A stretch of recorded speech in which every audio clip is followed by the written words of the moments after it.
मनवारे साध ले तू अमर जीवन, बांध ले तू अमृत की धारा। तांता बुरे सांसों का ये तार टूटेगा कब कौन जाने।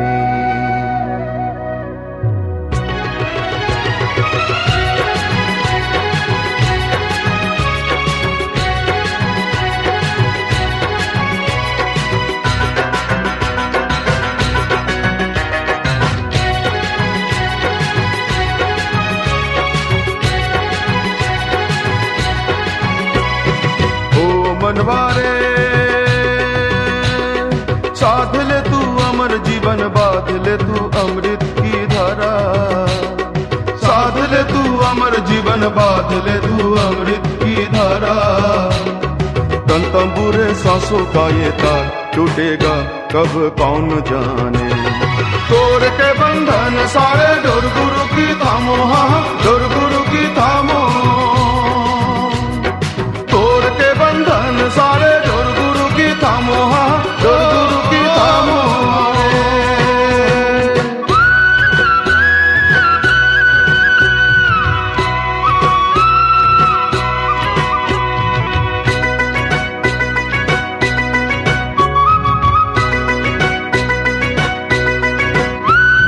ओ मनवारे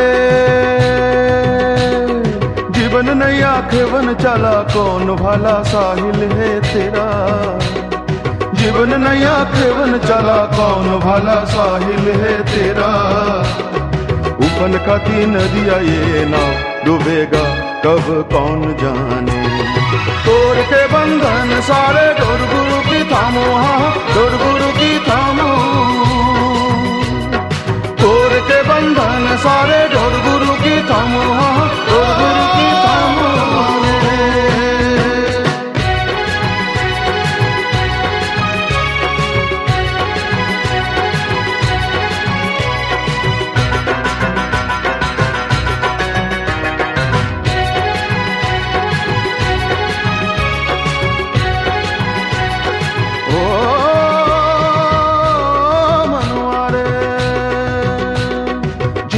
सब रिश्ते नाते तेरे मेरे छोड़ दे ये सारा।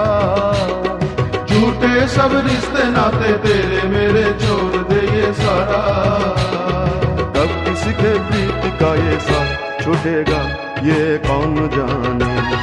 तोड़ के बंधन सारे डोर गुरु की थामो, हाँ डोर गुरु की थामो। तोड़ के बंधन सारे डोर गुरु की थामो, हाँ डोर गुरु की थामो।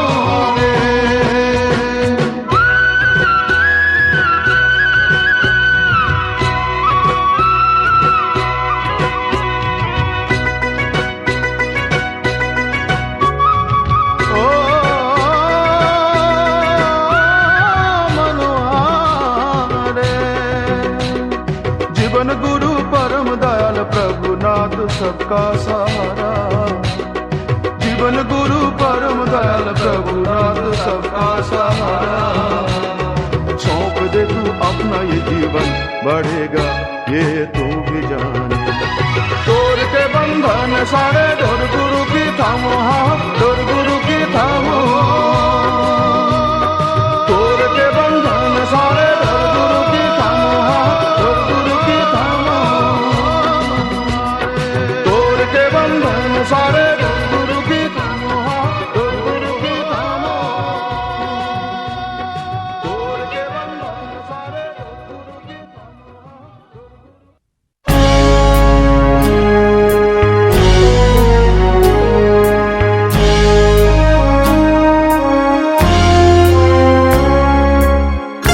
डोर गुरु।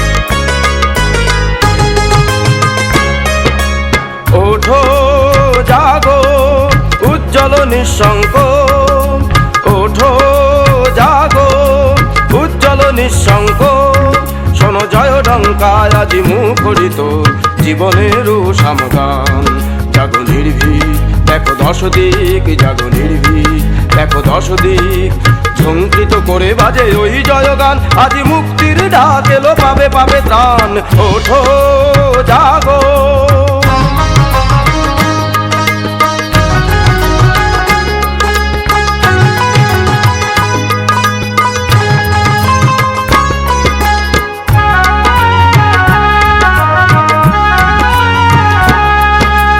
নাই নাই রাত্রি রে অবধ যাত্রী, দুঃসহ দুর্দিন চির অবসান। নাই নাই রাত্রি রে অবধ যাত্রী, দুঃসহ দুর্দিন চির অবসান। নাম গান মন্দ্রিত নব জয় যাত্রায়, দেখো শুরু হলো আজি নব অভিযান। ওই পুরুষোত্তম জয় অভিযান, ওই পুরুষোত্তম জয় অভিযান। ওঠো জাগো,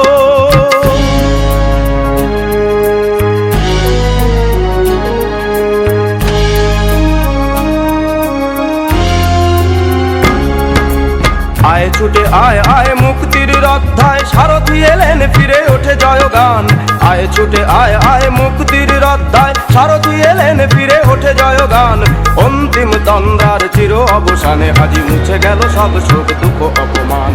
দেখো শুরু হলো আজ জয় অভিযান, ওই পুরুষোত্তম জয় অভিযান। ওঠো জাগো,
শঙ্কার বিভীষিকা হবে হবে লুপ্ত, অনুরাগে ফুলল ব্যথা দূর ক্ষুব্ধ।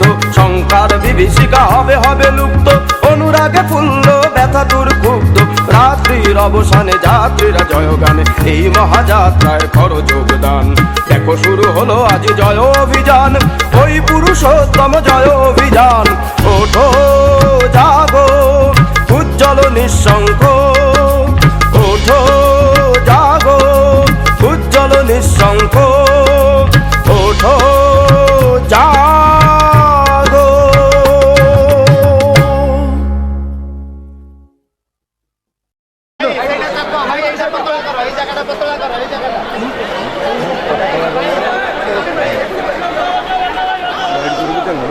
ଯୋଉଠି ରେଞ୍ଜ କରିଥିଲା ସେଠି ଷ୍ଟେଜ୍ ସେପଟେ ଭାଇ ରାସ୍ତାରେ କେହି ପ୍ରଣାମ କରିବେନି। ରାସ୍ତାରେ କେହି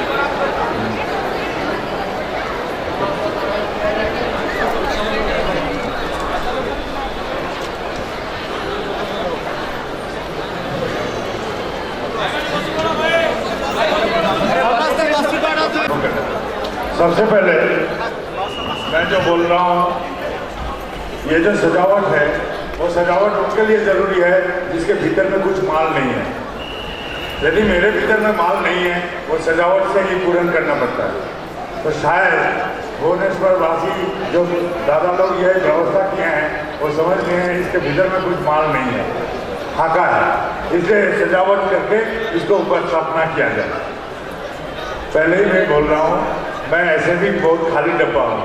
मेरे पास जो भी है वो ठाकुर जी के सिवा और कुछ नहीं है, ऐसा कुछ दिखाने के लिए आप लोग के पास। मेरा ठाकुर मेरे अंदर में कैसे हैं वो मैं बोल सकता हूँ। मैं एक साधारण सा इंसान हूँ। ये सजावट साधारण सा इंसान के लिए इतना सजाया नहीं जाता है। ये कथा जो हो रहा है अब ठाकुर जी का हो रहा है। आपको यदि कोई बोलेगा ये चंद्रमा देखो, तो उंगली को देखेगा कि चांद को देखेगा? तो मैं उस उंगली का काम कर सकता हूँ। चंद्रमा का जो रोशनी है उसका आनंद आप लोग उठा लीजिएगा। ये सजावट देखिए, इससे भ्रमित मत होइएगा मैं कुछ अलग सा हूँ। मैं एकदम साधारण सा मामूली सा इंसान हूँ। सबसे पहले बोल रहे हैं विनय नहीं, विनय का अहंकार भी नहीं, जो मैं सच हूँ वही मैं बोल रहा हूँ। सबसे पहले हम लोग जो लोग यहाँ आए हैं, समूचे जो लोग आए हैं, अनेक मेरे बात सुन चुके हैं, सुन के कान पक चुके हैं। जिन लोगों को सुनना हो चुका है इंटरनेट वगैरह ये सब से, फेसबुक से, तो मैं एक भी बात बोल सकता हूँ, जो लोग सुन चुके हैं वो जो नहीं सुने उनको सुना दीजिए, तो मेरा काम खत्म। इससे अच्छा और मौका क्या मिल सकता है कि मैं घर में जाके आराम से थोड़ा सा चाय पी लूँ। फिर भी सुनने का इच्छा तो सबको करता है। यहाँ सीधे ढंग से बोले तो विद्यार्थी जन जो हैं उनके लिए मेरा एक सलाह है। सीधे बात हम सब कुछ बोल के आते हैं कि विद्यार्थी जन, आप लोग बाप माँ के छत्र छाया में हैं। इस वक्त आप लोग जो भी हैं, जहाँ भी हैं, वो उस विद्या को हासिल कीजिए जिस विद्या से भविष्य में आपका पेट चले, परिवार चले। ये विद्या अर्जन आप लोग कर लीजिए। ये विद्या बहुत जरूरी है, क्योंकि उसके आधार पर आपका भविष्य निर्भर करता है। माँ बाप के छत्र छाया में रहना हम लोग का बहुत भाग्य की बात है। इस समय को बर्बाद मत कीजिए। इस समय ऐसा कोई विद्या अर्जन कीजिए जिसके लिए आपका भविष्य में अपना पेट, परिवार पालने के लिए सोचना नहीं पड़े। यह है पहली बात। दूसरी बात, इसके लिए क्या चाहिए आप लोग को? ये दोनों चीज आपको चाहिए। एक है एकाग्रता, एक है निष्ठा। ये दोनों यदि आपके पास है तो आपका कोई विद्या अर्जन के लिए कोई चिंता नहीं करना पड़ता है। यदि आप आनंद में हैं तो आप एकाग्र हो जाइएगा, और आपका एकाग्रता है तो निष्ठा भी आ जाएगा। ये एकाग्रता और निष्ठा, यही दोनों चीज आपके लिए सबसे बड़ी जरूरी चीज है। और एक बात है, जो लोग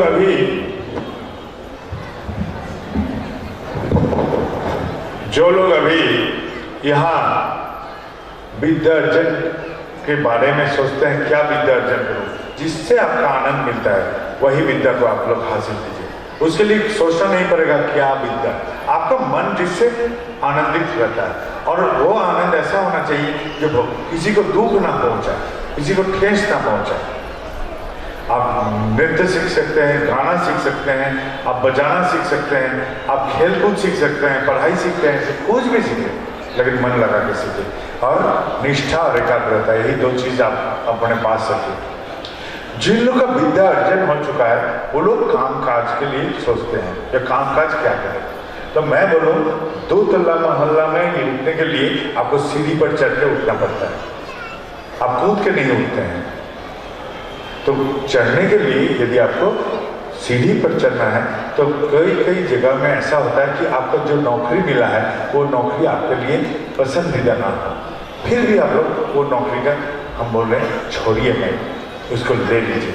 उसको सीढ़ी का पायदान के हिसाब से व्यवहार कीजिए उस नौकरी को। उस पायदान में पैर रखे, दूसरे पायदान, दूसरा से तीसरा, तीसरा से चौथा, चौथा से पांचवा करके यदि 2 तल्ला में पहुंचना आपका मंजिल है तो वहां तक पहुंचे। यही मेरा सलाह है। तीसरी बात, जो लोग व्यवसायी हैं, मान लीजिए दूध से छेना बनाते हैं एक कायदा से, प्रक्रिया से, तो जिंदगी से पैसा बनाना एक कायदा या प्रक्रिया है। वो प्रक्रिया ठाकुर जी ने बोले व्यावसायिक पंचनीति के रूप से। ये जो व्यावसायिक पंचनीति बोले हैं, इस आधार सबसे बड़ी चीज क्या है, ये है ढांचा। इस ढांचे के ऊपर में रह के हमको व्यवसाय शुरू करना है। वैसा पंचनीति कहाँ मिलेगा? ये मंदिर जैसा, केंद्र जैसा, ठाकुर जी का जहाँ जहाँ है वहाँ पूछ सकते हैं, करवी दादा लोग से पूछ सकते हैं। आप जो लोग चर्चा करते हैं ठाकुर जी का बातों के लेके, उनसे संपर्क से जानकारी ले सकते हैं, किताबों से, पत्रिकाओं से जानकारी ले सकते हैं, या तो इंटरनेट में डाल दीजिए, कोई ना कोई जवाब आपको दे देगा। ये ढांचा को कोई भी मानता है, वो जुकेरबार्ग बोलिए फेसबुक वाले, या तो रामू पान वाला, उसको बोलिए, यही पंचनीति को पालन करके ही उसको व्यवसाय करना पड़ेगा, इससे अलावा कुछ नहीं। ढांचा का रूपांतर रूप आप देख सकते हैं, लेकिन यही है मूल ढांचा। इस ढांचा को ठाकुर जी ने बेखूबी से हमको सरल करके दे दिया है, इसको पालन कीजिए। इन्वेस्टमेंट जो व्यवसाय लोग आप लोग करते हैं, उसका 2% रिटर्न आना चाहिए। यदि आ रहा है तो व्यवसाय ठीक चल रहा है, यदि नहीं आ रहा है तो कहीं खोट किए हैं, कहीं प्रॉब्लम आया है, कोई असुविधा हुआ, उसको ठीक कीजिए, मरम्मत कीजिए, फिर कीजिए। और यदि नहीं हुआ, आपको मालूम ही नहीं पड़ रहा है कहाँ कब प्रॉब्लम हुआ, कहाँ खोट हुआ, कहाँ असुविधा हुआ, तो व्यवसाय बंद करके कुछ और कुछ कीजिए। क्योंकि पात्र में जब छेद हो जाता है, उसमें पानी डालिएगा तो पानी बह जाएगा। व्यवसाय यदि छेद कर चुका है आपका संसार में, आप इतना पानी डालिएगा, कर्ज में पड़ जाइएगा, घर बार आपका नष्ट होगा, आप कर्ज में डूब के परिवार को ध्वस्त कीजिएगा, खुद को ध्वस्त कीजिएगा, असुविधा में डूब जाइएगा। इसलिए मैंने ये बोला। जो लोग माँ बाप यहाँ उपस्थित हैं, संतान का शादी के लिए सोचते हैं, उन लोगों के लिए मेरा एक छोटा सा सलाह है कि बेटियों को श्रृंगार सिखाइए। श्रृंगार का मतलब है सजना धजना सिर्फ नहीं, वो कैसे खाएंगे, कैसे पढ़ेंगे, कैसे आचरण करेंगे, किस जगह में कैसे बर्ताव करना चाहिए, किस स्थिति में कैसे व्यवहार कथा बोलना चाहिए, ये समुदाय व्यक्तिगत प्रकाश को सिखाइए। बेटा को सिखाइए, चेहरा से नहीं, वृत्ति परिचय से नहीं। तुम्हारा परिचय बनता है खुद का कर्म प्रांता से, तुम्हारा कर्म प्रांता से तुम्हारा परिचय बनता है। और फिर अपने रिश्तेदारों को, हितैषी जन को, सजाती के आदमी को बोलिए, ठीक संजोग आ जाएगा शादी ब्याह में, इसके लिए आपको सोचना नहीं पड़ेगा। यही सहजतम उपाय है। जो लोग अस्वस्थ हैं, बीमार हैं, उनके लिए मेरा कुछ सलाह या सुझाव है। क्यों? क्योंकि देवघर में एक बात बोलते हैं, देवघर में एक लड़का आश्रम का कार्यक्रम सहयोग करने पीछे के गांव से आता है। उसका खेलता कूदता बच्चा अचानक बीमार पड़ गया, बहुत इलाज करवाया, कोई ठीक नहीं हुआ, वो ठीक नहीं हुआ। और लाचारी से हमको आके बोलता है, दादा क्या करें? मैं एक साथी को बोला, इंटरनेट खोल, दबाता हूँ, वो जैसा जैसा बोलता है उसको लिख देते। इंटरनेट में उसने डाल दिया, जो बच्चे का हुआ था उसका बाप के नजर में आया, वही बात बोल दिया। इस हिसाब से इंटरनेट ने एक रोग का निर्णय किया जिसका कोई चिकित्सा एलोपैथी में नहीं था। मैंने भुवनेश्वर में रवि भाई हैं, उनको खबर करवाया मेरे फोन से, उन्होंने एक दवा बोल दिया टेलीफोन से, देवघर बाजार से उस आयुर्वेदिक दवा उसको दे दिया गया। उस आयुर्वेदिक दवा से वो बच्चा फिर से खेलना कूदना शुरू कर दिया। मेरा बोलने का मतलब ये था कि कोई रोग शोक जब कभी घर दबाता है, पहले घबराइए मत, पहले जानिए, खुद जानिए, खुद के बारे में खुद को जानकारी रखना चाहिए कि क्या है। जो लोग बुजुर्ग हैं वो लोग ये सब नहीं कर पाएंगे, लेकिन घर के बच्चे जो हैं वो इसमें शातिर है, माहिर है, वो लोग उनसे खोल देंगे अपना लैपटॉप से, कंप्यूटर से, या तो कहीं से कोई वो लोग व्यवस्था करके आपका, वो लोग इंटरनेट खोल के आप लोगों को जानकारी दे देंगे, आपका रोग में क्या खाना चाहिए, क्या नहीं करना चाहिए, कैसे विश्राम लेना चाहिए, कम से कम जानकारी रखिए। फिर अपने नजदीकी कोई डॉक्टर से आप उनको चिकित्सा करवाइए। और सबसे बड़ी बात है, आनंद में रहिए। ये आनंद में रहना बहुत जरूरी बात है। तो आनंद पाने के लिए हमको जीवन में कुछ कायदा को अपनाना पड़ता है। सबसे पहले मान लीजिए जीवन कैसा है, एक तेज धार नदी जैसा। उस तेज धार नदी में हम एक नाव लेके जा रहे थे, तो आप उतरेंगे जब, तो क्या करेंगे, नाव को पार के गाछ के साथ बांध देते हैं। ये जो बंधन होता है, इस बंधन से नाव हिलेगा डुलेगा लेकिन भागेगा नहीं। मान लीजिए यही बंधन है जिंदगी का दीक्षा। ये बंधन जरूरी है। वो बंधन रहने से जिंदगी हिलेगा डुलेगा भागेगा नहीं। और बंधन नहीं रहता तो नाव जैसे खाड़ी में जाकर गिर के चूर चूर हो जाता, वैसा मेरा जिंदगी भी इधर उधर नष्ट हो सकता है। इसको एक बंधन में बांध के रखना जरूरी है सबका। दूसरी बात, क्यों दीक्षा ले? मैंने एक गाय का कहानी बोलता हूँ। एक गाय घास का लालसा में रह गया था जंगल के किनारे। उसका साथी सब मालिक के साथ घर चला गया। शाम कैसे ढल गया उसको ख्याल नहीं। इतने में एक बाघ निकला, उसको देखा तो उसका पीछा किया। गाय ने भागता हुआ एक कचरे में जाकर फंसा। बाघ भी उसको पकड़ने के लिए कूदा तो कूदा, वहां रह गया दोनों प्राण। बाघ भी कष्ट से निकाल के उसको खा नहीं पा रहा है और गाय भी वहां से निकाल के भाग नहीं पा रहा है। अब बाघ बोला कष्टा सूख रहा है, सूखने के बाद पहले तुझे खाऊंगा। गाय ने हंस के बोला क्या खाएगा तू? मेरा कान तो एकदम खरा है। वहाँ घंटे का आवाज मिल रहा है, शंख का आवाज मिल रहा है। मेरा मालिक है, वो खुद खोजने के लिए आ रहे हैं। साथ में बहुत साथी है उनका और वो साथी सब साथ में भाला लाठी ये सब लेकर आ रहे हैं। और जो आ रहे हैं मुझे तो उद्धार कर ले जाएंगे, तेरा तो मालिक नहीं है, तेरा क्या हाल होगा तू समझ। अब अपने परिवार में माँ बाप पति पत्नी बच्चे का कुछ हो जाता है तो हम लोग को बहुत चोट पहुंचता है। चोट कहाँ पहुंचता है? शरीर में नहीं, वो मन में पहुंचता है। इस मन को वो भ्रमित कर देता है, हमको दुर्बल बना देता है, हमको नाजुक बना देता है। उस स्थिति में ऐसा कोई चाहिए जिसको पकड़ के फिर जिंदगी आगे की ओर बढ़े। जैसे कि कुआं में हम गिर गए तो एक रस्सी के सहारे हम कुआं से निकल के आ सकते हैं। तो वैसा ही जिंदगी के अंधेरी स्थिति में जिसको पकड़ के हम आलोकित हो सकते हैं वही गुरु हो सकते हैं।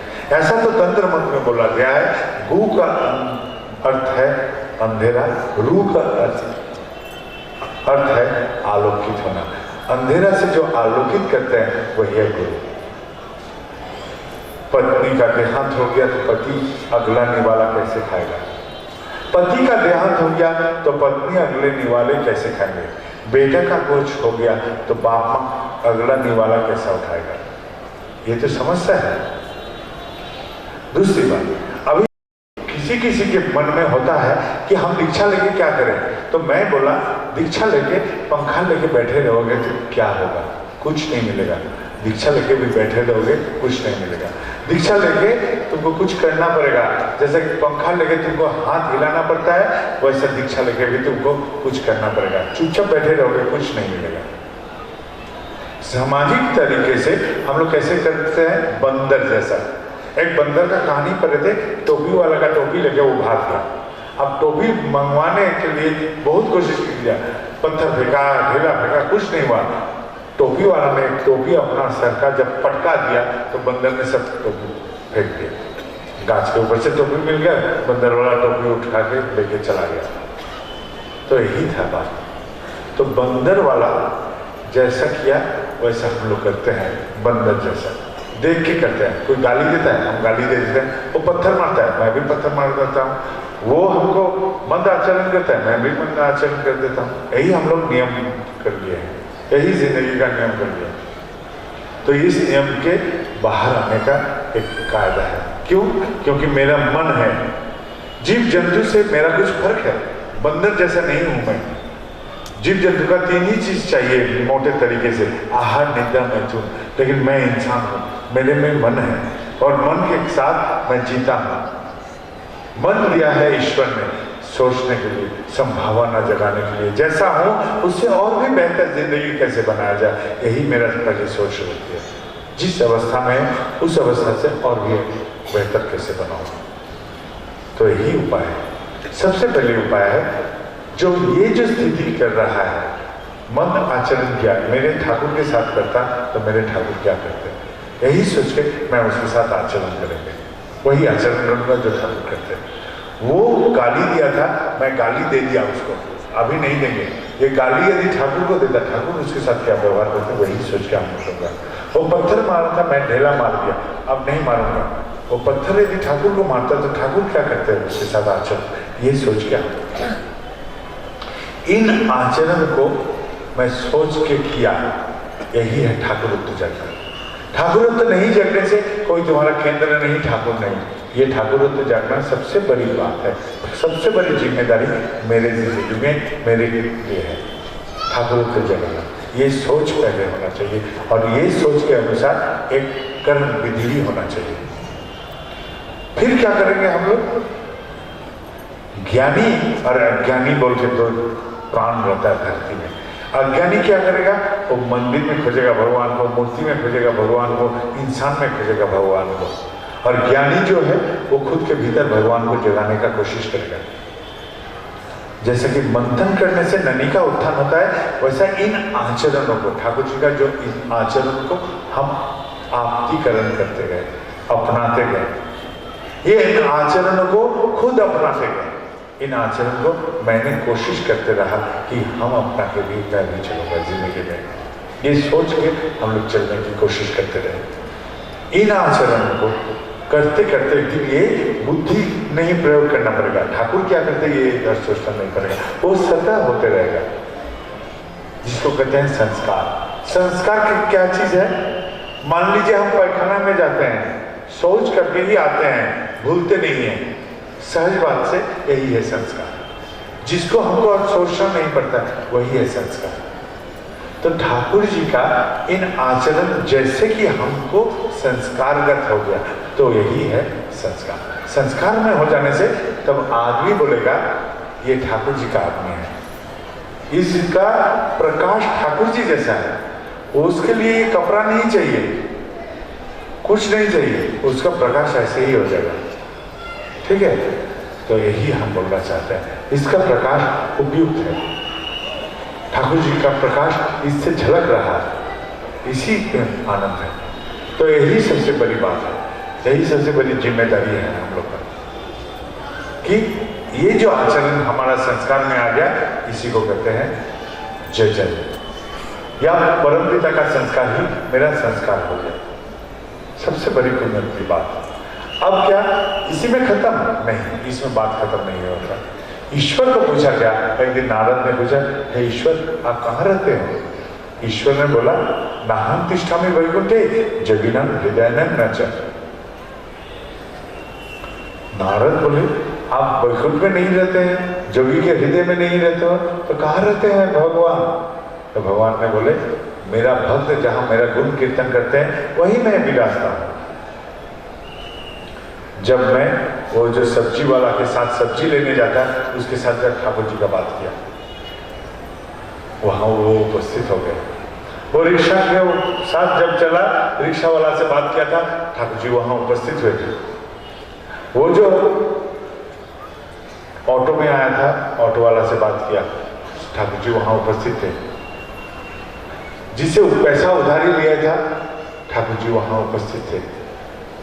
हम जब जाके बोले हम नहीं दे पा रहे हैं, गाली देना है, गाली देती है, हम भागेंगे नहीं, हम अभी आएंगे, 1 तारीख को नहीं दे पाएंगे, आज हम आ गए 2 दिन पहले, आपको गाली देना है गाली दीजिए, लेकिन हम ठाकुर जी का 2 बात बोल के जाएंगे। ये बोलते जाते हैं। ये बोलने का प्रकाश से क्या होगा? इन जो ठाकुर जी को जाजन में करता रह गया, ये क्यों करता है? सत्संग में स्वर्गवास। तो जब जब हम जाजन करते हैं, तब तक ठाकुर जी प्रकाश वहां रहते हैं। हमारा इंद्रिय ग्राह्य नहीं, लेकिन वो रहते हैं, क्योंकि भगवान बोले हैं वो विराजते हैं जहां उनका गुण कीर्तन होता है। और भगवान का साकार रूप ही है गुरु, तो ठाकुर मेरे गुरु हैं, उनका साकार रूप। तो जाजन करते हैं वही है सत्संग, जाजन करते हैं वही है स्वर्गवास, या स्वर्ग में रहना समाधि। अब क्या जाजन करते हैं कैसे? तो जाजन करते जैसे हैं समाज में, जहां जहां घूमते फिरते हैं, जाजन करने से एक मित्रता पैदा होता है, क्योंकि मेरे सबसे प्रिय चीज हम दे रहे हैं समाज को, और उसके बदले मुझे कुछ नहीं चाहिए, खाली दे रहे हैं, बांट रहे हैं। ये बांटते बांटते बांटते बांटते मित्रता पैदा होते गया, पैदा होते गया। ये जो प्रिय बांधवता तैयार हुआ जाजन के माध्यम से, ये मेरे कारण जरूरी था।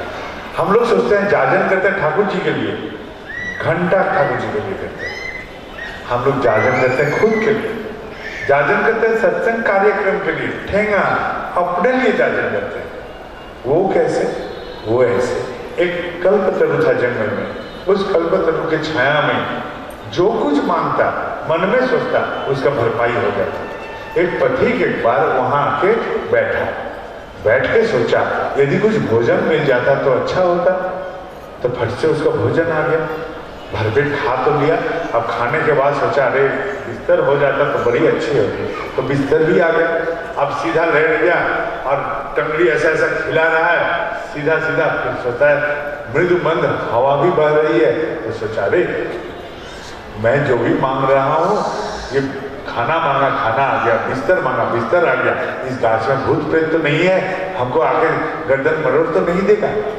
सचमुच भूत आया, एक आया, वो गर्दन मरोड़ दिया।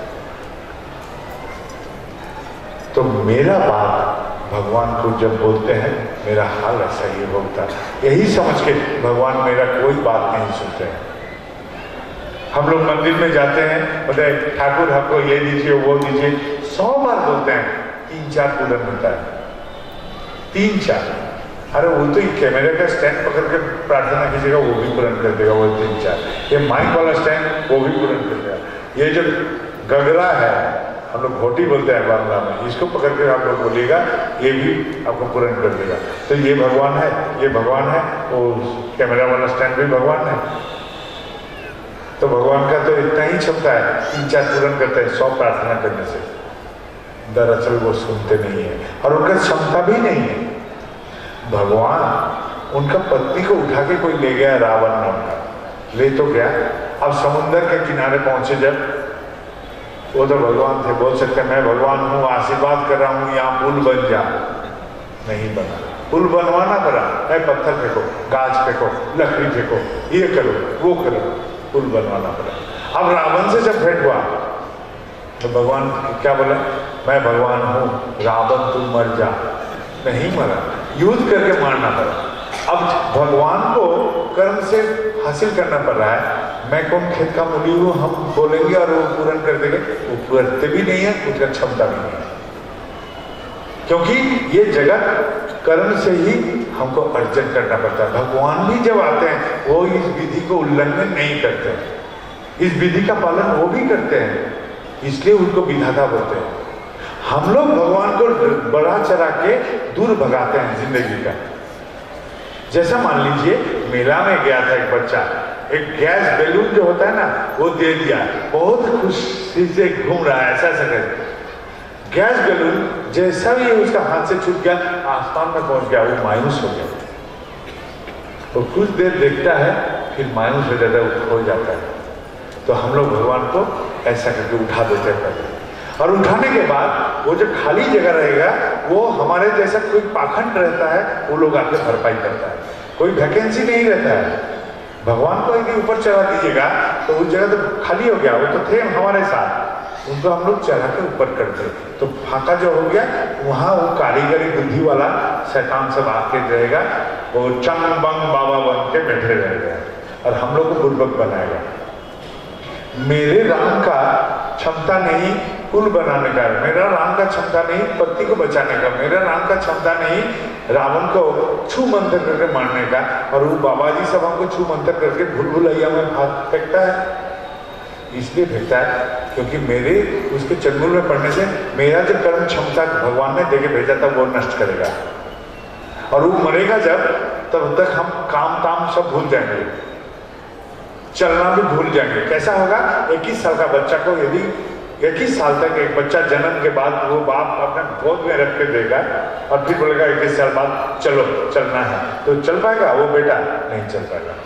वो पाखंडी के चंगुल में पड़ने से हम लोग का हाल ऐसा ही होगा। हमको चाहिए ऐसा गुरु जो कचरे में पड़ने से उठने का तरीका समझा दे, जो पानी में पड़ने से हाथ पैर हिला के कैसे उठा जाए, वैसा गुरु हमको चाहिए। तो ये जो कल्प वृक्ष छाया में हमारा हाल हुआ था, ऐसा हाल हम लोग का हो जाता है यदि भगवान मेरा बात सुनते हैं।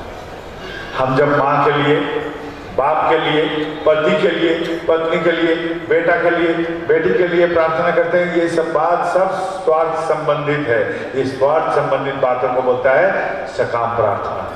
सकाम प्रार्थना भगवान कभी स्वीकार नहीं करते, कभी भी नहीं करेंगे। एकदम मान लीजिए बेफिजूल प्रार्थना है, ये सब नहीं स्वीकार करेंगे। लेकिन मैं जब उस दादा के लिए करूंगा निष्काम प्रार्थना, उस माँ के लिए करूंगा निष्काम प्रार्थना, उस बहन के लिए करूंगा निष्काम प्रार्थना, उस भाई के लिए करूंगा निष्काम प्रार्थना, ये सारे जो प्रार्थना हुआ ये निष्काम प्रार्थना इसलिए क्योंकि इन लोग के साथ मेरा कोई स्वार्थ संबंध नहीं है। अब मैं हल चलाऊंगा, बीज पोतूंगा और रोज जाजन करके जो मित्रता पैदा किए थे समाज में, वो प्रिय बांधव से हमको प्रार्थना करवाना है तो मेरा पूरा हो जाएगा। कर्म करो, फल का आशा ना करो, प्रार्थना करने वाला जुटाओ समाज से, तो तुम्हारा 100%, 100% आपका बात पूरा है। वो 3-4 वाला प्रार्थना नहीं बोल रहा है, 100%, 100 में 100 पूरा होगा। यही उपाय है, एकदम यही उपाय है, इसके सिवा और कोई चारा नहीं। आप कीजिए तो ऐसा ही उपाय, और दूसरा कोई चारा नहीं। क्या उसका कोई उपाय नहीं? ऐसा यदि पूछते हैं तो हम बोल रहे हैं कि हाँ है, और एक उपाय भी है। वो एक उपाय ऐसा था, मेरे साथ ही हुआ था, मेरे सामने में ही ऐसा घटना हुआ था। मेरे जान पहचान का आदमी को बेटा का एक नौकरी लगा कलकत्ता में, और वहाँ किसी से झगड़ा हो गया साथी सबसे, और झगड़े के बाद साथी लोग के साथ जैसा झगड़ा हो गया, साथी लोग ने उसको जहर खिला दिया। जहर का असर ऐसा फैल गया कि उसको हॉस्पिटलाइज किया गया, कोमा में चला गया। डॉक्टर बोल दिया कोई आशा नहीं। संजोग से मैं कलकत्ता में था, उस बाप ने मेरे रहने का संवाद पास कर ही हमारे पास पहुंच गया और रोते हुए बोलता है दादा क्या करें, और मैं उसको गाली देना शुरू कर दिया। तो इस लाचार बाप को गाली दे रहा था। मेरा एक मानना है, छोटा सा मानना है कि बच्चे 2 ही कारण रोता है, एक तो कपड़ा गीले करने का और एक तो भूख के कारण। तो कपड़ा गीले करने का और भूख के कारण जब रोता है तब एक ही आवाज से रोता है, वह वह वह वह, और माँ को पता चल जाता है कपड़ा गीला हुआ है या तो भूख लगा है। यदि कपड़ा गीला है कपड़ा बदल देती है, गीला भूख लगा कर एकदम दूध पिला देती है। एक ही जवान का भाषा माँ को पता चल जाता है। यदि माँ इंसान होकर पता चल सकता है एक मनुष्य का क्या चाहिए, तो ईश्वर को पता नहीं हमको क्या चाहिए, हमको क्यों बोलना पड़ेगा? यही मेरा मानना था। इसलिए मैं उस लाचार बाप को गाली दिया। क्यों बोला ठाकुर जी को बेटा का प्राण भिक्षा देने के लिए? क्यों बोला? आप कौन होते हैं सजेशन देने वाला ठाकुर को? मैंने ऐसा बोला। आप कौन होते हैं ठाकुर को सजेशन देने के लिए कि उसको प्राण देना है, मारना है, जीना है, अपाहिज बनाना है, क्या करना है वो समझेंगे। आप क्यों सजेस्ट कर रहे हैं कि प्राण भिक्षा दीजिए? आप होते कौन है? आपका विश्वास नहीं है पल भर के लिए भगवान पर, ठाकुर के पर? बहुत गाली दिया। वो रो रहा था। मैंने बोला डॉक्टर क्या बोला? बोलता है कि मेरे जान पहचान का आदमी को हम ऐसे ही बोल देता है, जो हमको छोड़ देता है हम गाली भी दे देता है उसको, जो नहीं बोलता है हम थोड़ा सा विनीत रहते हैं उनके साथ। लेकिन फिर भी क्या हुआ, वो जो आदमी हमारे पास आया था, हमने बोला डॉक्टर क्या बोला? कोई आशा नहीं, कोई आशा नहीं। बोला आपका वृत्ति हृदय क्या बोलता है? बाप का हृदय मतलब कोई आशा नहीं दादा, हम बहुत भय पा रहे हैं, उसका कोई उपाय नहीं है लगता है। हम बोला आप ठाकुर जी के पास जाइए। ठाकुर जी के पास जाके बोले जो प्रार्थना किए थे वो गलत प्रार्थना हुआ था, एकदम सरासर गलत प्रार्थना था। मैं एक लाचार बाप हूँ, मैंने कोशिश कर रहा हूँ उसका चिकित्सा के लिए, इलाज कर रहा हूँ जितने मेरे समर्थ में है।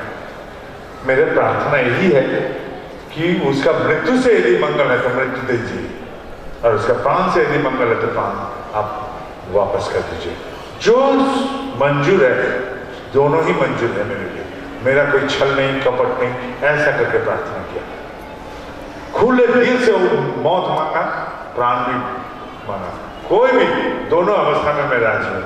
सर्व अवस्था राजी देखो, दुख तुम्हार की कर दे। सब अवस्था में राजी कर लिया मन को, जुक्ति से प्रार्थना किया। और 1:30 बज रहा था, शाम होते होते वही लड़का उठ के बोलता है, माँ खाने तो खुद भूख लगी है। ऐसा चमत्कार मैंने देखा।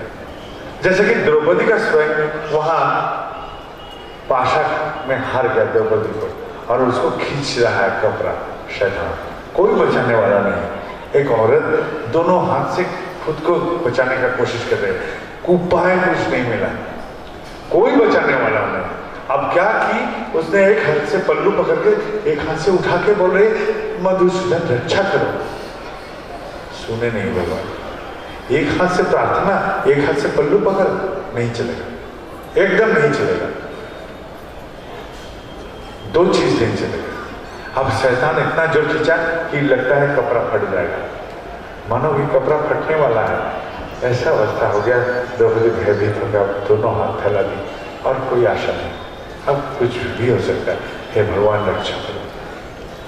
जैसा बोले संपूर्ण समर्पण हुआ तो अनंत का प्राण आना शुरू कर दिया उसको, और संभव ही नहीं हुआ किसी को नंगा बनाने का। यही मैं कहना चाहता हूँ, यही दो उपाय है। या तो संपूर्ण समर्पण करो भगवान के पास, कोई प्रार्थना नहीं, कोई आशा नहीं, आपका इच्छा मेरा इच्छा, सब अवस्था राजी थाकबो, बांग्ला में है शतांश, ओडिया में क्या बोलते हैं हम लोग नहीं मानो, ऐसा ही कुछ होगा।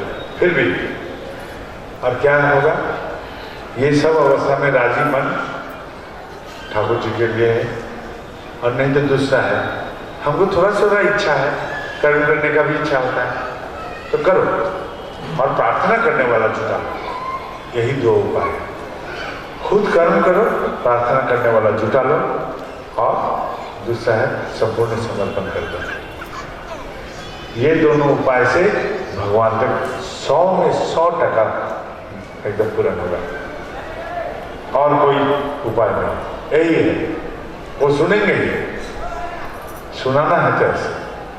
और एक बात है, पूजा पाठ कीजिए, लेकिन वो गैस बैलून जैसे छोड़िए मत, नजदीक में रखिए, क्योंकि असीम जब ससीम होके मेरे पास आ चुके हैं, तब अब इसको फिर असीम बनाने का प्रयास करें। हम लोग बना देते हैं।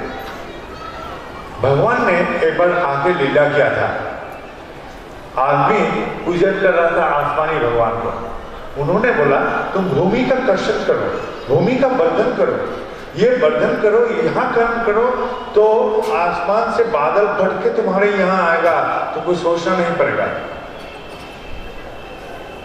सबको ऐसा करके वो प्रेरित किए थे।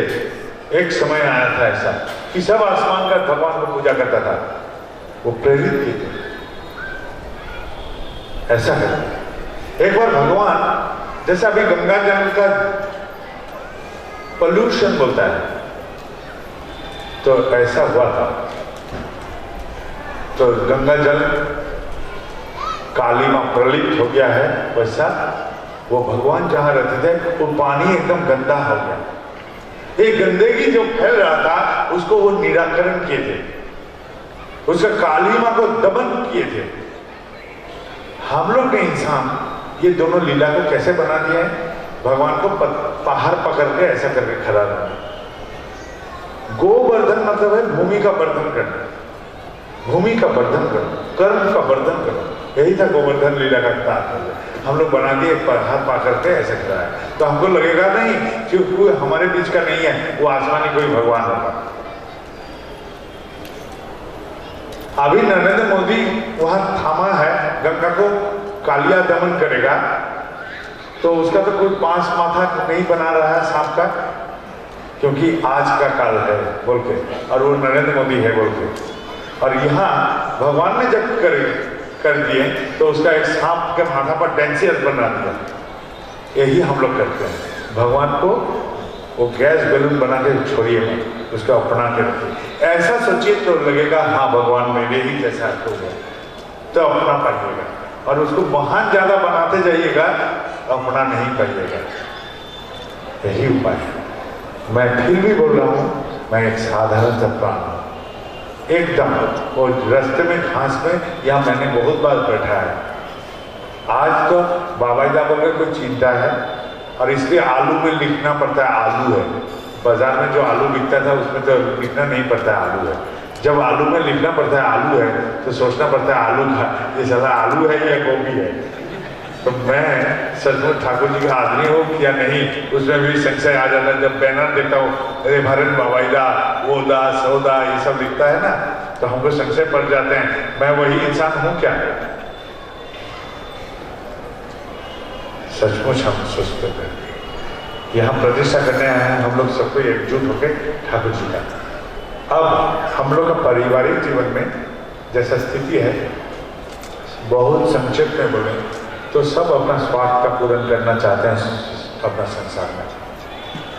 कोई दूसरे का मान्यता नहीं देता है, ना पति का मान्यता पत्नी देती है, बेटा का मान्यता बाप देता है, बेटा ने माँ का मान्यता देता है।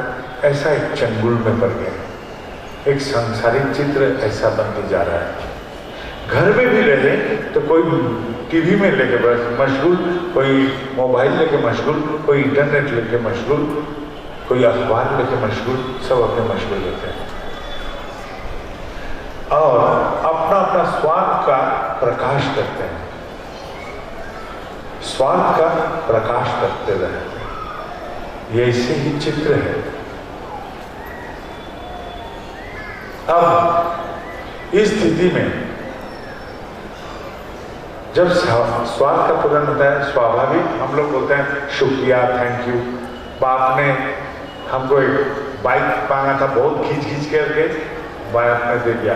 भागू जी बहुत सुंदर है, अरे ये तो थैंक यू बोल दिया, बेटा बहुत प्रेम करता है हमसे। हमको ये साड़ी चाहिए, दे दिया पत्नी को, अरे बहुत अच्छा खाना पका दिया, और वो खाना उसको भी पसंद है, दोनों को थैंक यू दे रहा है। और बोला कितना प्रेम है, वाह रे वाह। लेकिन प्रेम कैसा है? मेरा पत्नी मेरा कोई खाना पकाएगी नहीं, मैं प्रेम करता हूँ। मेरा पति मेरा कोई ख्याल नहीं रखेगा, फिर भी मैं प्रेम करता हूँ। मेरा बेटा सोचेगा, मेरा बाप हमको कपड़ा नहीं देगा, पैसा नहीं देगा, फिर भी मैं प्रेम करता हूँ। शर्त नहीं है, स्वार्थ नहीं है, तभी प्रेम। प्रेम कथा का शुरुआत यहाँ से शुरू होता है। तो हम लोग तो ये भूल चुके हैं। शादी जब शुरू होता है तो कभी कभी देखते हैं हम लोग का घर के आवाज में, वो कुछ साल बाद वहां से आवाज आता है, how how how how how, लगता है कोई भागेगा। और झांक के देखिए, वही जो प्राण है, जो प्राण फिस कर रहा था वही प्राण है, लेकिन इन लोग नजदीक में है, लेकिन हृदय दूर कर चुका है। जब दूर का आदमी होगा तो हम लोग दूर से कैसे बुलाते हैं, ओ दादा सुनिए, और नजदीक ओ दादा सुनिए। ये फर्क है, चिल्लाते हुए बोलना और हल्का से बोलना। अंतर दूर हो चुका है, मन दूर हो चुका है, इसलिए चिल्लाता है। इसलिए पारिवारिक स्थिति में ये हल्ला गुल्ला से बचने के लिए पत्नी अपना मन का अधूरा खोलता है पति के सामने, पति भी देखता है आधे अधूरा खोलता है। बेटा ने बोला था बाप से कि बाबूजी मैंने आज चुपके से सिगरेट पिया। तो सिगरेट पिया, हल्ले चिल्लाया। बेटा डर के मारे छुप के पीता है। बेटी ने माँ के आंखों बोला था मुझे एक लड़का पसंद है, खाली बोला था। माँ ने इतना बवाल खड़ा कर दिया, अब वो तुम पसंद था, अब उसका मोटरसाइकिल से घूमना शुरू कर दिया छुप छुप के। तो स्थिति ऐसा बिगड़ देते हैं हम लोग। घरेलू मामला है, छोटे छोटे बात, वो कैसे होता है? जैसा कि एक पत्थर हम जब फेंकते हैं बाल्टी में, उसमें तरंग उठता है। यही पत्थर यदि समुद्र में फेंकें तो तरंग गायब हो जाता है। जब हम ठाकुर जी को अपनाते हैं तो ये तरंग का जो लहर है हमारे मन में स्पंदन करता है, वो गायब होना शुरू कर देता है। तो सांसारिक जीवन में हम जितना ठाकुर को अपना के चल सकेंगे, ये सब सहने की क्षमता हमें आएगा। क्षमता आएगा तब निराकरण कर सकेंगे। सिगरेट पी ले यार, कोई महाभारत अशुद्ध नहीं हुआ, उपाय है। एक बार पिया तो उसको पीने से अच्छा लगा, ठीक है, लेकिन तू छोड़ दे, इससे तेरा फेफड़े में प्रॉब्लम आ सकता है। एक आध बार पी सकता है, लेकिन इसका आदत बन बना। लड़का को पसंद है तो लड़का को पसंद हो ही सकता है। तो लड़की जब है तो एक लड़का को पसंद नहीं होगा तो क्या, एक लड़की को पसंद करेगी तू लड़की हो गए, ये तो संभव नहीं है। तो लड़का ही पसंद करेगा, लेकिन उसको भी बनने दे, तू भी बन जिंदगी में। बाद में देखा जाए, इसके बाद इससे बेहतर हो सकता है। एक ही दुकान में सामान तो नहीं लेते हैं हम लोग ना, ऐसा सिखा सकते हैं बेटे को, दूसरा दुकान में देख लेते हैं, बाजार में तो एक ही दुकान नहीं है ना, ऐसा करके समझा सकते हैं। तो यही हम बोलते हैं मानसिक समृद्धि बढ़ना, ये चीज ग्रहण क्षमता, तब उसके बाद निराकरण, यही हमने बोला। यहाँ और एक बात बोलना जरूरी है। मान लीजिए मैं और एक कर्मी दादा, अब दोनों में झगड़ा लग रहा है, तो जान लीजिए ना मेरे साथ ठाकुर है ना उसके साथ ठाकुर है। झगड़ा जब किया है हमने तो मेरे साथ ठाकुर नहीं, हमने स्वार्थ का प्रयोग किया। क्योंकि दोनों कर्मी में तभी टक्कर लग सकता है, जैसे मान लीजिए ढाल में हम दोनों गाड़ी छोड़ देंगे, यदि ड्राइवर नहीं रहेगा तो टक्कर खा जाएगा, और एक में भी ड्राइवर रहेगा तो यहाँ छोड़ेंगे, ये गाड़ी आएगा, लेकिन टक्कर खाने के लिए ये गाड़ी नहीं आएगा, क्योंकि इस गाड़ी में ड्राइवर है, वो ब्रेक मारेगा और गियर में गाड़ी फंसा देगा और ढाल में नहीं गिरेगा। तो ऐसा ही है, वही आदमी का किसी के साथ संघात नहीं आता जिसके साथ ठाकुर है, और उस आदमी का संघात सब समय लगता है जिसके पास ठाकुर कम है, स्वार्थ ज्यादा है। ये हम लोग का भी परिचय आप लोग जान के रखिए, हम लोग तो कर्मी हैं ठाकुर जी का, तो हम लोग का परिचय, हम लोग का ऐसा ही पहचान जान के रखिए। झगड़ा कर रहा है इसका मतलब ये लोग के पास ठाकुर नहीं, और झगड़ा किया, मिलन का आकृति नहीं तैयार हो रहा है तो एकदम ही ठाकुर नहीं है, दोनों हृदय में ठाकुर नहीं है, मिलन का आकृति होगा। वो हमको गाली दिया था, अरे गाली दिया था, वो 2 घंटा का पहला मैं और 2 घंटा के बाद मैं अलग हूँ, मैं बढ़ चुका हूँ, दुनिया में घूम चुका है, तो क्यों हम परे रहे वहाँ। कब 2014 में एक झगड़ा हुआ था, उसके बाद से हम उससे बात नहीं करते, दोनों का संपर्क का कैलेंडर 2014 में लटका के रख दिया। ऐसा ही बनाते हैं हम लोग अपनी जिंदगी को। मैं कह रहा हूँ ऐसे बातों में उलझा के डायरेक्ट बात में आते हैं। ऐसे पारिवारिक स्थिति में बेटाओं को हम लोग कभी कभी सीख देते हैं। क्या सीख देते हैं? बेटा सच बात बोलना चाहिए। उसी बेटा जब पैसा मांगने कोई आ जाता है घर में, बोलते बेटा, बोलते बाप घर में नहीं है। अब माँ बोलती है बेटा बाप बुजुर्ग हैं, गुरुजन हैं, उनका कहना मानना चाहिए। वही माँ को देखता है रात को बाप से झगड़ रहा है। अब बेटा सीखा अच्छा बात सुनो, बंद बात करो, बंद काम करो, ऐसा सीख लिया। अब क्या होगा, उसको जब स्कूल में दाखिल करेंगे वो गाली सीख के आएगा, मंद आचरण सीख के आएगा, नशा भी सीख के आएगा। इसको बहुत बड़ा ऑफिसर बना है, घुसखोर बना, बहुत क्षमताधारी आदमी बना, सताने वाला बना, ऐसा ही होगा। बनाने चले थे मधुमक्खी, बन गया है मलमक्खी। जहां जहां पैखाना दिखता है समाज में उसी को खाता है, उसी को ले आता है साथ। उपाय ऐसा अवस्था लेके परिवार गया था 2 बार में। हमको बोला दादा क्या करें? बोले हम क्या बोलेंगे दादा, आप लोग दिन में क्या करते हैं सब सुने। बोले रात को तब सब एक साथ रहते हैं। बोला हाँ एक साथ रहते हैं, तो रात का भोजन एक साथ कीजिए। बोला ठीक है, रात का भोजन एक साथ करें। बोले खाना खाली खा के उठिए नहीं, खाना खाने के बाद जूते हाथ बात करते रहिए, तब तक बातें करते रहिए जब तक बातें खत्म नहीं हो जाती पूरी, संपूर्ण बात करिए। और सुबह में उठ के प्रार्थना कीजिए। 1-1.5 महीना के बाद वो लोग बहुत फुर्ती से आके बोला दादा बहुत प्रेम हो चुका है पारिवारिक जीवन में, बहुत आनंद में है अभी, सबको लेकर आनंद में। तो आप लोग भी अपना सकते हैं। रात का भोजन एक साथ कीजिएगा, कोशिश कीजिए रात का भोजन एक साथ करें। सब अपना मन का जितनी कथा है सब खोल दो, और सुबह का प्रार्थना एक साथ करने का कोशिश कीजिए। घर में कोशिश तो शुरू कीजिए।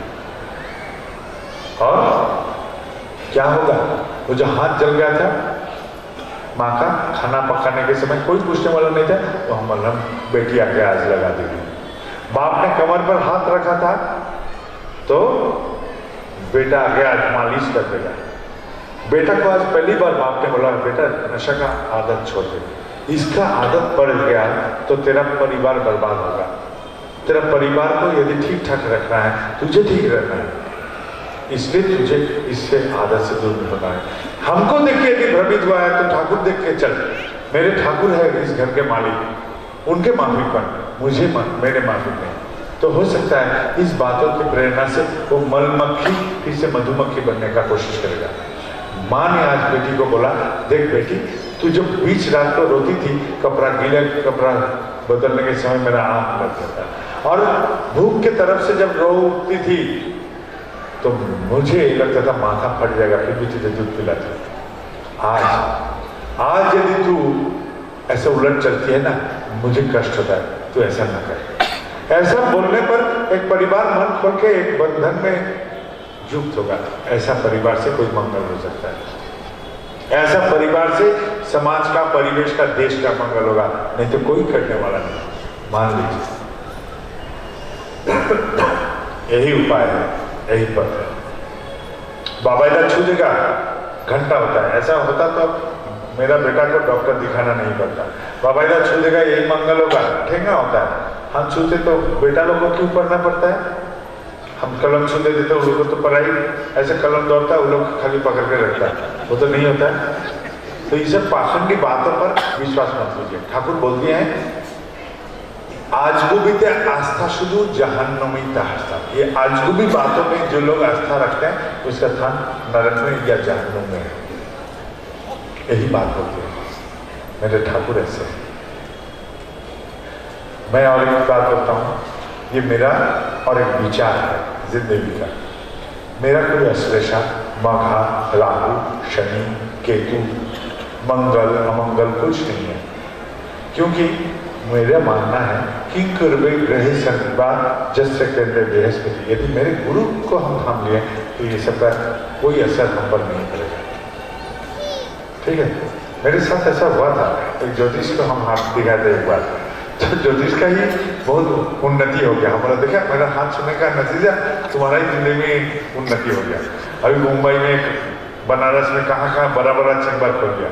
हमने जाके बोला, देखा मेरा हाथ छूने का नतीजा, मेरा क्या हुआ, मैं तो उसी का वैसा रह गया तुम्हारा हाथ छूने से, लेकिन मेरा हाथ छूने से तुम्हारा कहाँ चैम्बर खुल गया। तो मैंने बोला था। दूसरी बात, हम देवघर में रहते हैं बाबा धाम।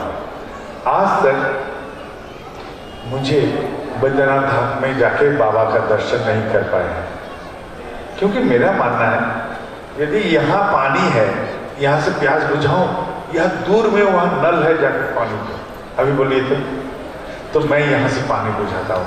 गुरु ब्रह्मा गुरु विष्णु गुरुदेव महेश्वर गुरुदेव परम ब्रह्म तस्मै श्री गुरवे नमः। ये मेरे मानना है, ऐसा मैं सोचता हूँ।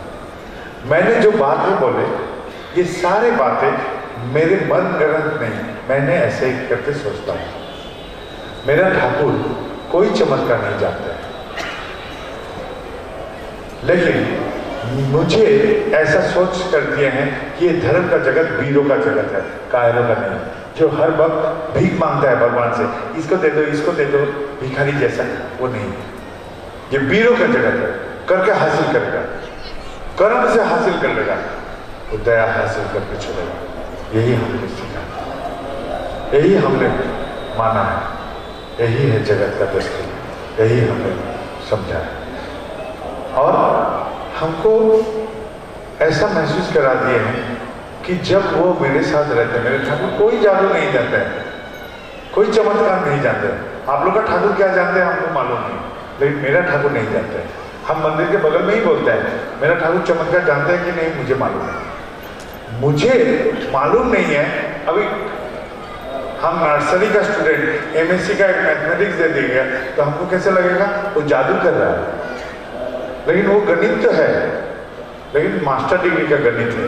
और वही गणित पहला नर्सरी का बच्चा को यदि दे दिया जाए तो बोलेगा क्या जादू हो रहा है, ये सब हमको मालूम ही नहीं। तो सचमुच गणित को वो जादू बना देगा। तो यही मैं बोलना चाह रहा हूँ, ठाकुर जी मेरा कोई जादू नहीं जानते हैं, कोई चमत्कार नहीं जानते हैं, लेकिन उनके साथ मेरा रहना, मेरे साथ उनका रहना, ऐसा हमका मन में बुलंद देता है कि दुनिया मेरे मुट्ठी में, ऐसा महसूस होता है। सचमुच मेरा ठाकुर सोच लिया है। मैंने जो बोला जुक्ति से बोला। यदि ये बात को पसंद हुआ, इसको ग्रहण कीजिएगा, सोचिएगा इसे, और यदि लगा कि ये एकदम बेकार का बात है, निकाल दीजिए जिंदगी से। सुनिएगा मन, इस बात को मन से निकाल दीजिएगा। और यदि लगा सचमुच इसमें कुछ जुक्ति ठीक ठाक सही सलामत है, तो ऐसा भी सोच के देखिए। हम बहुत आनंद में रहते हैं, देखिए, बहुत खुश रहते हैं, बहुत प्राणता से रहते हैं। आप लोग भी पाइएगा। मैं जो सोचा मैंने बोला। अभी हम उठेंगे, यहाँ से दीक्षा देंगे, फिर घर में चले जाएंगे। देवघर से जब निकला था तब मैंने सबको बोल दिया था, किसी के साथ मेरा कोई व्यक्तिगत संपर्क और बात ये सारे 3 महीना नहीं रहेगा। जो भी बोलूँगा आवाज़ में बोल दूँगा। तो मैंने आज बोल दिया। आप लोग के लिए मेरे मंगल प्रार्थना। आप लोग का कोई यदि कोई प्रणामी देना चाहेंगे, यहाँ बक्सा है, बेहिचक दे दीजिए। जो लोग व्यवस्था किए हैं और इस व्यवस्था में जो सहयोग किए हैं जिस केंद्र मंदिर ने, सबको आप लोग इस प्रणामी को ठाकुर जी का इस कार्य व्यवहार कीजिएगा। यही प्रणामी सब ठाकुर जी का काम व्यवहार कीजिए। कोई आदमी मेरे कारण कोई भी प्रीति उपहार लिया है, वो उस उपहार को आप परोस अड़ोस में बांट के उसका आनंद लीजिए। आप सबके लिए मेरे मंगल प्रार्थना ठाकुर के श्री चरण में। अब लोग मंगल कर रहिए। जो लोग यहाँ हैं, जो लोग आए थे, जो लोग चले गए, नगरवासी सबके जय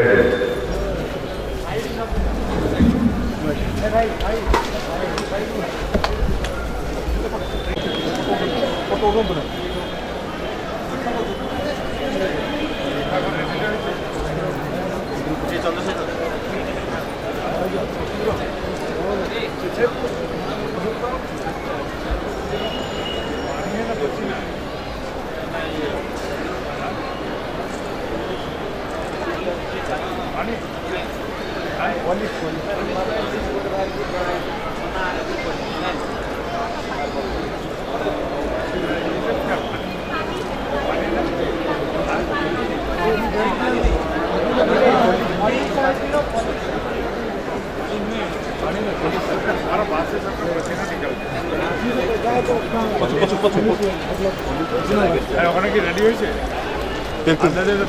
रेडी तो दिव्य आज्ञा रेडी আছে रेडी আছে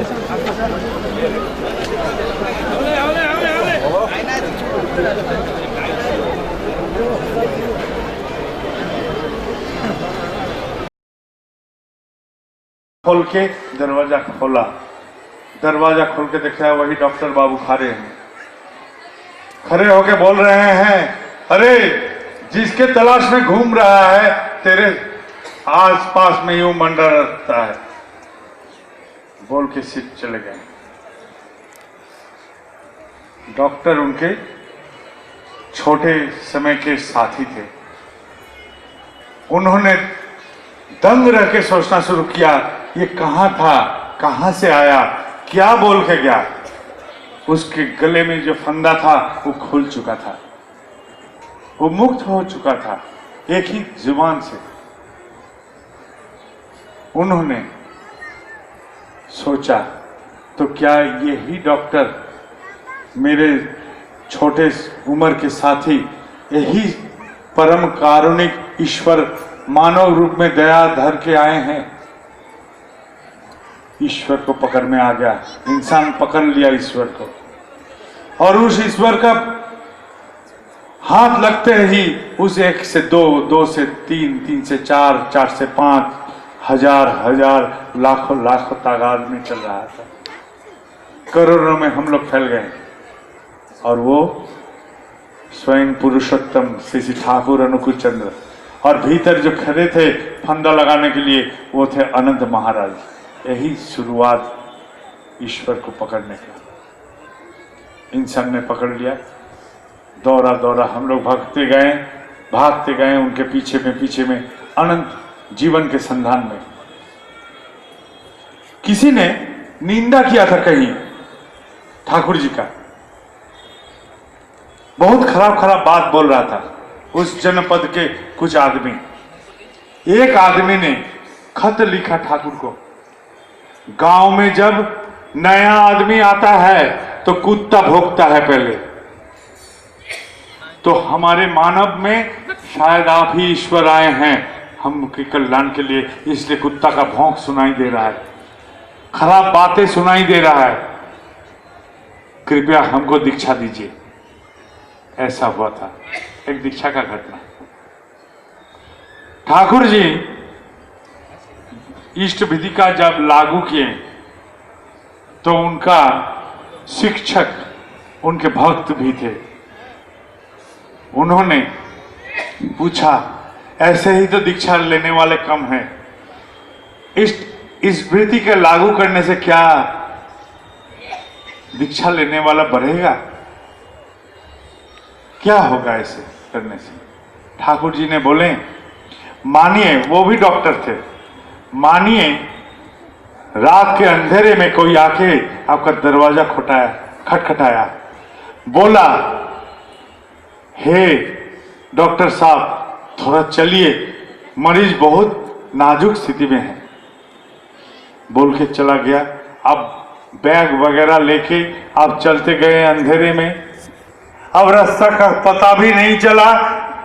अचानक एक आदमी ने लालटेन दिखाया रास्ते में।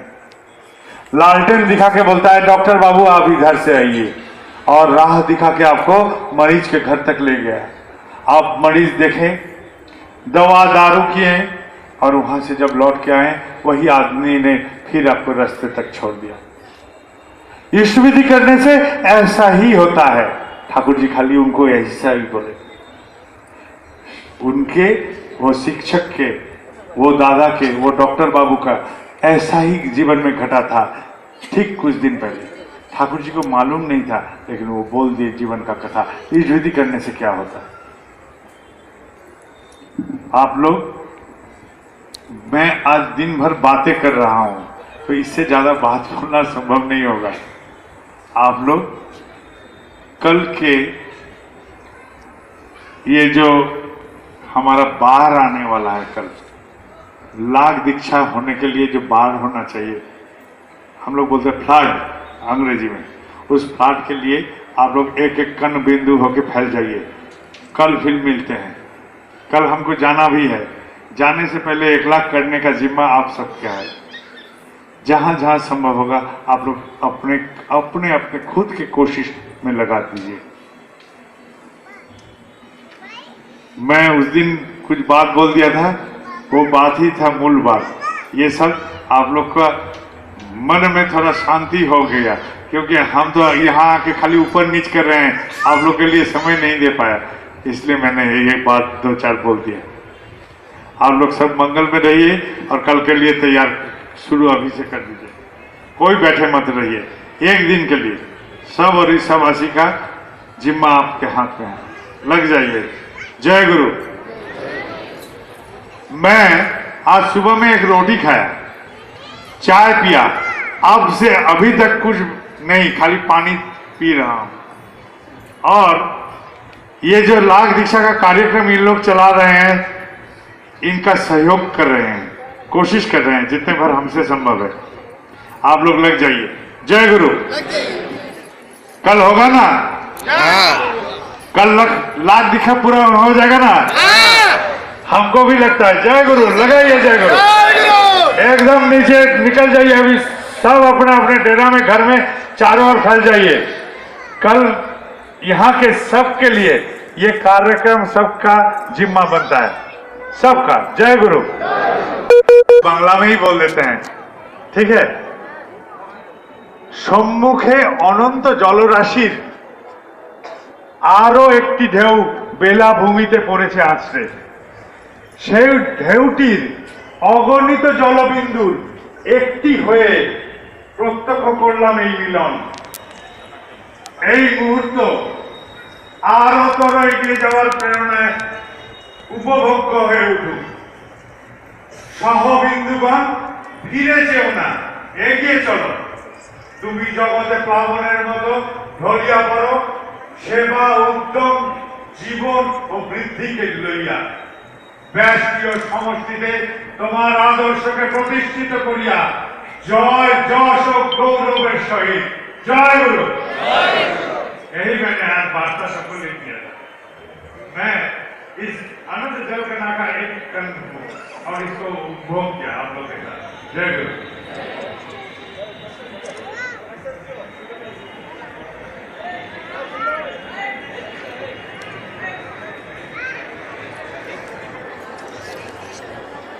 हेलो